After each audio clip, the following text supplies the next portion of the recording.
Hey guys, Scott here, and today we're going to talk about the DS and Object of Obsession changes, which are not going to be live in the next patch. They're going to be in the next chapter, I believe. I'm so cynical about Blight never being changed, and I'm like, these changes are never going to happen, but these seem like pretty simple to implement, and hopefully they'll actually be there in the next chapter.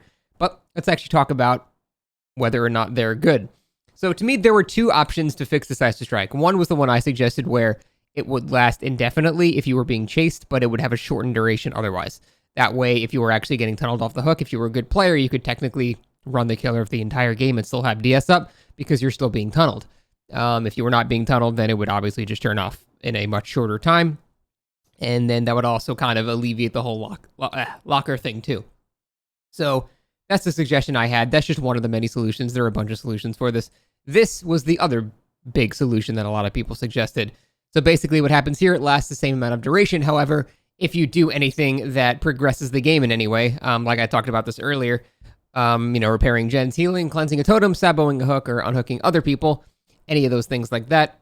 Basically, if you prove to the game that you're not being tunneled anymore because you can't be getting tunneled if you're doing any of these actions, the only one that's a possible exception is like unhooking others, because you might get unhooked to someone with borrowed time. You get hit with your DS, you have borrowed time, you run to another hook, unhook another guy. But at that point, I mean, it's pretty frustrating as killer to have someone unhook someone, they have borrowed time, and then you down the unhooker, and then you go run after the unhooked guy, you hit the unhooked guy, he has borrowed time, then he unhooks a guy, and now that first guy's got DS, now the second guy's got DS, now the third guy's got borrowed time. It's like, it's pretty fucking annoying having that situation happen. So the fact that this doesn't address that, the killer side of me almost is like, good, fuck them. But overall, I think this is a pretty good change. I don't really have huge complaints. I would have done it the other way with the chase duration thingy, but this is also totally fine.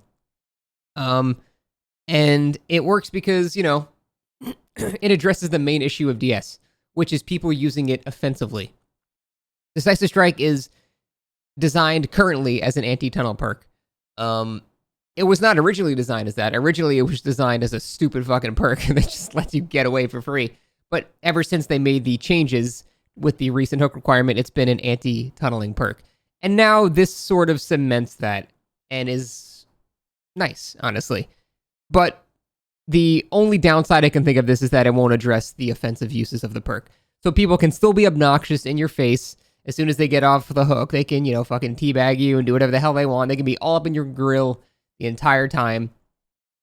And they can get into a locker still, and they can still rub it in that they have DS and they can't be picked up for 60 seconds, which will be annoying. However, in that scenario previously, if you were to do the smart thing and ignore that person, well, they could just go be useful elsewhere. They could go do a gen. They could heal somewhere. They could be healed. They could break a totem, they could, unhook somebody. They could still have a use. Now, at the very least, if someone's being obnoxious, that's all they'll be. They'll just be obnoxious. They're not contributing to the game anymore for the next 60 seconds. They're just doing whatever the fuck they want.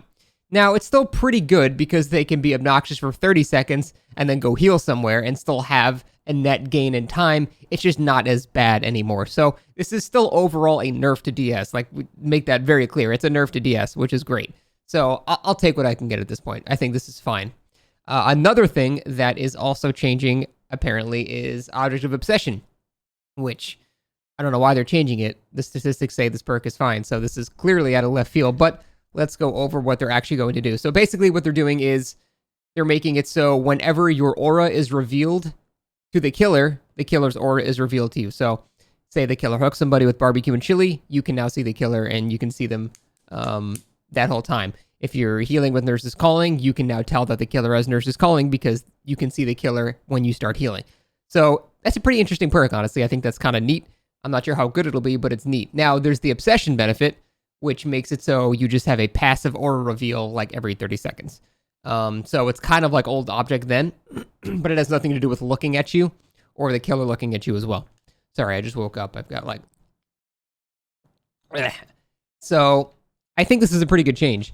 It will create blind spots if you're the Obsession. So in Midwich, you can't just be looking at the killer the entire game anymore because you'll have blind spots now. And it'll also give a pretty neat benefit of being able to see the killer whenever he has aura reading active. So in a way, it's a spy into what perks the killer actually has as well. So I think this is pretty neat. I think, this is just a proposed change. It's not actually happened yet, but I think this is actually a pretty cool change. Overall, I'm pretty on board with both of these changes. I don't really have that many complaints. I think the DS thing could have been handled a little bit differently, but overall, it's great. It's weird making a video saying overall the two things that are happening are great. But, I don't just bitch about behavior to bitch and be annoying. It's if they do good things, I'll say, well, shit, that's good. That's it. I like the changes. See ya.